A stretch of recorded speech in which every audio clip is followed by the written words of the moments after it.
Monsieur Legac, monsieur le député du Finistère, vous avez la parole. Merci, Monsieur le Président.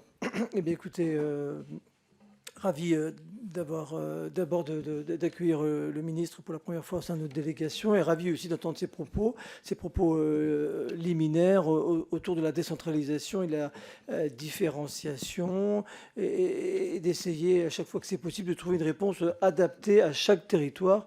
Nous sommes très sensibles ici à ce propos. Pour ma part, et donc vous avez raison de rappeler qu'il y aura une fenêtre législative très importante au premier semestre et dont il faudra tirer toutes les opportunités, à la fois les propositions de loi de nos collègues, le projet de loi que vous allez présenter, les missions qui seront présentées. Tout ça, effectivement, devrait être de bon augure pour la suite. Je considère pour ma part que la décentralisation, c'est toujours un gage d'efficacité pour mener les politiques publiques, mais aussi, et on en a bien besoin en ce moment, un moyen de rénover notre démocratie locale. Plus que des questions, c'était un témoignage, puisque vous avez évoqué le président, vous, le président, dans votre propos liminaire, le Pinel breton. J'étais l'un des députés qui a défendu ces amendements en 2019 pour le projet de loi de finances 2020. Et effectivement, le Pinel breton, qui n'a pas été voté, dont l'amendement n'a pas été voté à l'unanimité en séance, je le dis, parce que tout le monde n'est pas toujours partisan de différenciation en séance. Et breton, peut-être.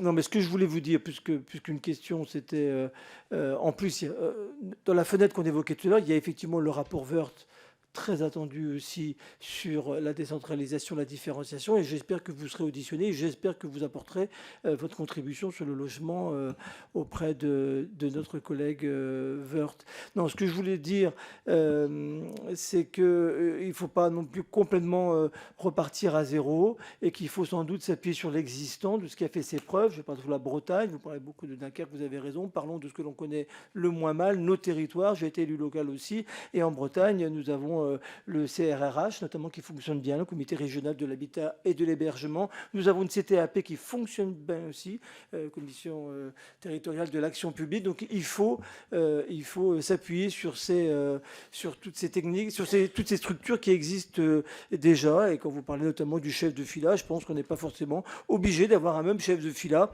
en Bretagne, en Franche-Comté ou en PACA.